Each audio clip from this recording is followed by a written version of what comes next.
Picture this for a second. You're standing at a roulette table in Vegas. Or, honestly, more likely these days, you're just on your couch, phone in one hand, maybe a slice of cold pizza in the other. Right. You tap the screen, the digital wheel spins, the loot box starts to shake, and right there, that split second of just absolute silence before the result hits, something physical happens. Oh, yeah. It's a very specific, visceral feeling. It's almost like the world just narrows down to a pinhole. It really is. Yeah. Your breath catches, your heart rate spikes, and the rest of the laundry, the emails, that cold pizza, it all just vanishes. And then you lose. The ball lands on red, you pick black, the box opens, and it's just common junk. Yeah. But here's the weirdest part, and this is what we really need to dig into today. You immediately want to do it again. Why? Yes. Why? Why does a near miss feel almost as exciting as an actual win? Why does the human brain decide that losing money is entertainment? It is the ultimate paradox. I mean, logically, losing resources, money, food, whatever, it should feel terrible. It should be a stop sign. A screaming signal to stop. Evolutionarily, you don't touch a hot stove twice. But under these very specific conditions, the brain gets flipped completely on its head. Welcome back to the Deep Dive Lab. Today, we are stripping away the flashing lights, the casino noise. We're going to look strictly at the wiring under the hood. We are doing a deep dive into the neuroscience and psychology of the gamble. And we are not just guessing here. We've pulled together an exhaustive literature survey for this. We're looking at a huge 2024 systematic review from the Lancet Public Health. We've got the big diagnostic shifts in the DSM-5, and we're even revisiting some foundational stuff from Nobel Prize winners like Kahneman and Tversky. So our mission today is to figure out how gambling moves from, a fun Friday night thing to a full-blown pathology. And how modern tech is basically weaponizing our own biology against us. And most importantly, what the science says about how to break that cycle. It's really a story about how our own reward system, a system designed for survival, gets hacked by uncertainty. Okay, so let's start with the definition. Because for a long time, I think most people saw gambling as like a character flaw. Right. That Uncle Jerry just likes the ponies a bit too much kind of vibe. It was just a lack of willpower. But looking at the research, specifically the DSM-5, that's the Bible of psychiatric diagnosis, the actual medical definition has changed, right? It has, and the shift was monumental. It happened a few years back, but the implications are still rippling through the medical community. In the DSM-5, gambling was moved. It used to be classified as an impulse control disorder. Which puts it in the same bucket as what? Things like pyromania, setting fires, or kleptomania, compulsions you just do. But they moved it. They put it in a section called substance-related and addictive disorders. Wait, so they officially grouped sports betting apps with heroin and alcohol? Explicitly. And that isn't just, changing a label. It's the medical community officially recognizing that gambling is a behavioral addiction. It's not just a bad habit. Not at all. The research shows it hijacks the exact same neural pathways as substance abuse. It creates tolerance, so you need to bet more to get the same thrill. It creates withdrawal, where you feel physically sick or anxious without it. And it creates that desperate need to keep going, even when everything is falling apart. Exactly. I was looking at that Lancet Public Health review from 2024 you sent over. The scale of this is way bigger than I realized. It says globally, something like 46% of adults have gambled in the past year. It's almost half the adult world. It's a huge number. Wow. But you have to nuance that data a little bit. For the general population, the rate of problem gambling, where it's actually destroying your life, is around, say, 0.5% to maybe 1%. But if you look specifically at online gamblers... The people betting on their phones. Exactly. That rate of problematic behavior just spikes. I mean, it goes way up. Studies show anywhere from 2.7% to as high as 11.1% of online gamblers meet the criteria for the disorder. That is a massive jump. Yeah. That's like saying if you walk into a bar, maybe 1% of people have a problem. If you walk into this specific digital bar, it could be 1 in 10. Yes. So yeah. What is going on in the brain? Why are we so susceptible? To get that, we have to talk about dopamine. But probably not in the way most people think about it. Okay. Pop culture tells us dopamine is the pleasure molecule. You win, you get a hit of dopamine, you feel good, like a little gold star sticker for your brain. Right, it's the cookie you get for doing something good. But actually, neurobiology tells us that dopamine is more of a teaching signal. In the scientific literature, it's linked to something called reward prediction error, RPE for short. Reward prediction error. Okay, that sounds technical. Break that down for me. Think of it like a surprise meter in your brain. So if you walk into your kitchen and you flip the light switch, you expect the light to turn on. Sure. Your brain predicts it. When it happens, your dopamine neurons are quiet. It's boring. The brain didn't learn anything new. Okay, boring kitchen. Got it. But if you walk into your kitchen and you find a $100 bill on the floor... Then the party starts. Exactly. The brain goes, whoa, I did not predict that. Pay attention. Whatever we just did, walking into the kitchen this way, looking down, let's do that again. The dopamine is telling the brain to rewrite its map of the world because something better than expected just happened. So it's all about the gap between what I thought would happen and what actually happened. Precisely. Now apply that to a slot machine. This is where the glitch happens. In gambling disorder, that dopamine system gets its wires crossed. fMRI studies show that in problem gamblers, there is heightened activity in the ventral striatum. That's a key part of the reward circuit. But it happens during the anticipation of a win. The anticipation. So Yeah. it's just the spinning of the wheel before they even know if they've won or lost. Yes. The brain gets high on the possibility. But here's the twist. Often, those same studies see a blunted response to the actual win. That is wild. So the brain is screaming, here it comes, here it comes. But when the money actually drops, the reaction is kind of meh. Exactly. It becomes all about the hunt, not the feast. And PE scans, that's another type of brain scan, have shown that dopamine release actually peaks when uncertainty is at its maximum. Maximum uncertainty. So like a 50-50 shot. A coin flip. Exactly. If you know you're going to win, it's boring. No reward prediction error. If you know you're going to lose, also boring. But at 50-50 odds, that is biological crack cocaine for the brain. The brain loves the maybe more than the result. It reminds me of that Lloyd Christmas line from Dumb and Dumber. Oh, I know this one. So you're saying there's a chance. The brain just latches onto that tiny sliver of hope. That is a perfect psychological summary, actually. And that's where this thing called the TRIA project comes in. It stands for triangulating reward, individual differences, and dopamine. Researchers are trying to use machine learning to map these brain signals. And what are they finding? They're finding that some people's brains are just, well, they're wired to be more sensitive to this uncertainty signal than others. For some of us, a 50-50 chance is scary. For others, it's completely irresistible. Okay, so that's the biology. We have this ancient system that's meant to help us find berries, Right. and now it's malfunctioning in front of a slot machine. But shouldn't our logical brain step in? I mean, we all know that house always wins. Why doesn't the frontal cortex just shut the whole thing down? Because the logic gets twisted, too. This is where we have to bring in prospect theory. This is the Nobel Prize-winning work by Kahneman and Tversky. I've heard of this. This is like behavioral economics 101. It is. And prospect theory basically explains how we actually make decisions under risk, not how a computer would. One of the core ideas is loss aversion. The simple version is that losses loom larger than gains. Give me an example of that. Losing $100 hurts about twice as much as finding $100 feels good. The pain of the loss is just heavier. Which makes sense, evolutionarily. Losing your only food supply is death.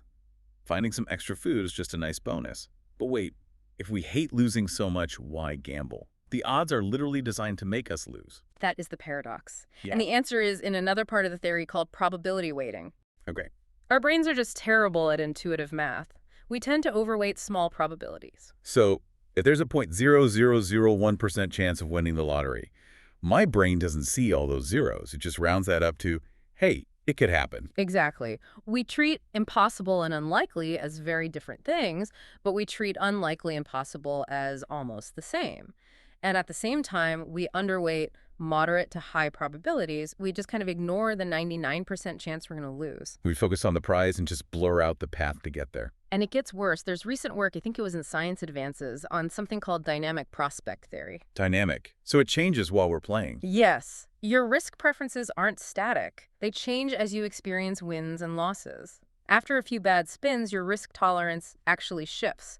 You become more willing to take bad bets, specifically to chase away that bad feeling of the loss. And is this where those famous fallacies come in, like the gambler's fallacy? That's the classic one, the belief that a random sequence has to self-correct.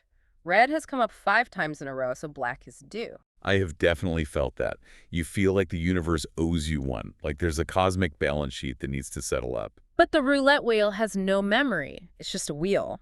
And then you have the illusion of control, Ah, yes. where people think they can somehow influence a game of chance, like throwing the dice harder to get higher numbers. Or blowing on the dice. You just feel like you're driving the car, but really you're just a passenger locked in the trunk. And that leads to the darkest distortion of all, chasing losses. This is often driven by what psychologists call a dissociative state. The sources mention that problem gamblers often describe feeling detached from reality, almost like they're in a trance.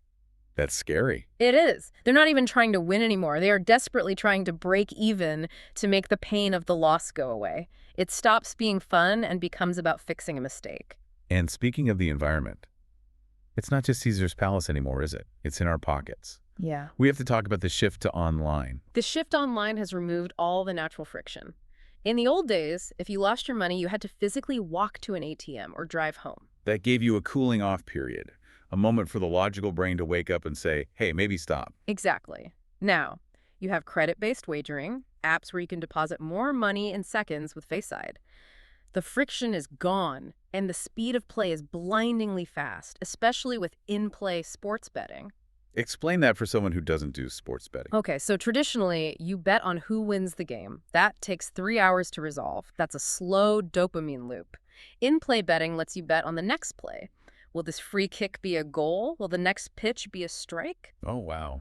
It turns a football game into a slot machine. It's a rapid-fire dopamine loop, and the sources also mention something called losses disguised as wins. I see this all the time. You bet $1, the machine flashes lights, plays a happy song, confetti explodes. But you look at the number and you only won 50 cents. Right. Your bank account went down, but your sensory system was told you won. It tricks the brain into staying in the seat. It's pure Pavlovian conditioning. And this mechanic, this flashing lights for a loss, is actually bleeding into other areas. We have to talk about video games. We have to talk about loot boxes. It is a huge controversy right now, especially with kids. For anyone who doesn't know, a loot box is a virtual item in a video game that you pay real money to open, and it has randomized rewards. Maybe you get a rare costume for your character. Maybe you get junk. And governments are finally starting to look at this and say, wait a second, this feels familiar. Mm-hmm. A 2023 review and reports from the UK government found that loot boxes share the exact structural profile of gambling. They call it the gambling triad. What are the 3 parts of that triad? First is consideration. You pay real money. Second is chance. The outcome is random. And third is prize. You get something of value, even if it's just virtual value. It's a slot machine with a wizard skin on it. Effectively. And the data is concerning. Loot box spending directly correlates with problem gambling severity. It's essentially training wheels for gambling. You're normalizing that pay-to-pull dopamine loop for minors. Is it illegal? It feels like it should be. Well, it depends on where you live. Belgium and the Netherlands have banned many forms of them. In the US, it's much murkier. Legal analysis suggests they meet the criteria for gambling, but they remain largely unregulated. How'd they get away with it? The industry argues that because you always get something, even if it's a worthless common item, it's not technically a gamble. That feels like such a loophole. Here's your consolation prize, so it wasn't a bet. Psychologically, the effect is the same. The brain is chasing the rare jackpot, not the common trash. So, okay, let's recap. We have our biology working against us with this dopamine glitch. We have cognitive glitches like prospect theory confusing us. Yeah. And now we have technology putting it all on steroids in our pockets. It feels a bit hopeless. It's definitely not hopeless. We know so much more about how to treat this now. And the gold standard isn't just talk therapy. It's CBT, cognitive behavioral therapy. I've heard of CBT for things like anxiety, but how does that work for gambling? You can't just tell someone to stop. No, willpower is rarely enough. CBT for gambling involves cognitive restructuring. Yeah. You essentially have to debunk the magic. You sit down and you analyze the real odds. You prove that the illusion of control is just that, an illusion. So you're basically reteaching the brain how math really works. You're fighting the feeling with cold, hard data. In a way, yes. You identify the triggers that lead to the bet and you rewire the response. A 2024 review from the Department of Defense and the VA confirmed that higher doses of CBT lead to significantly better outcomes. What about medication? Is there a pill you can take for this? There's no magic anti-gambling pill, but there are tools. The sources highlight opioid antagonists like naltrexone. Wait, opioid antagonist? Like what they use for heroin addiction? A similar class of drug. It works by blocking opioid receptors in the brain. Remember how we said gambling triggers that reward cascade?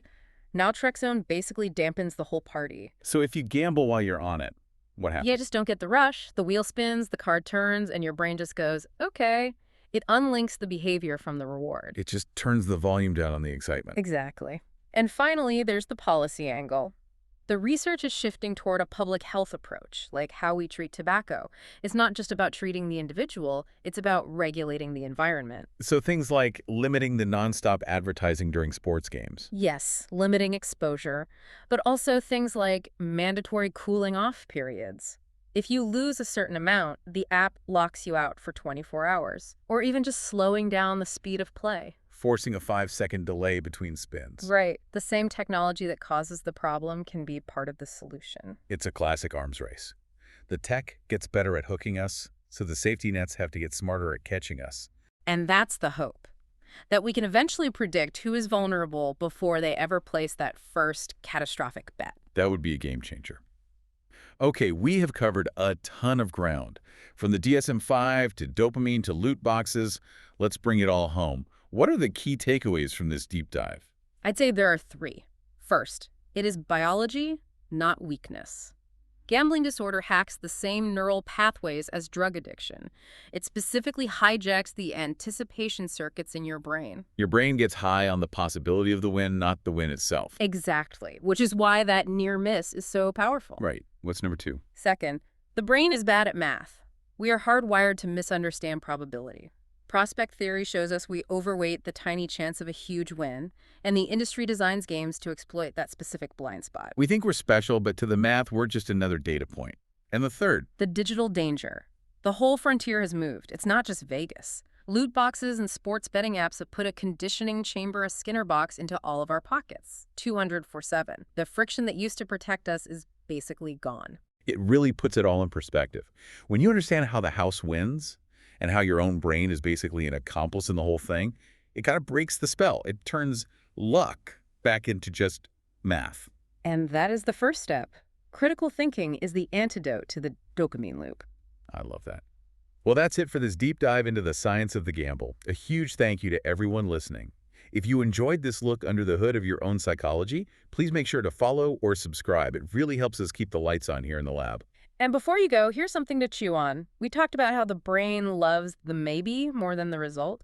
So if our brains are wired to enjoy the uncertainty of a reward more than the reward itself, where else in your life are you chasing a maybe instead of enjoying what you actually have? Oof, that's going to keep me up tonight. Thanks for listening, everyone. Stay curious.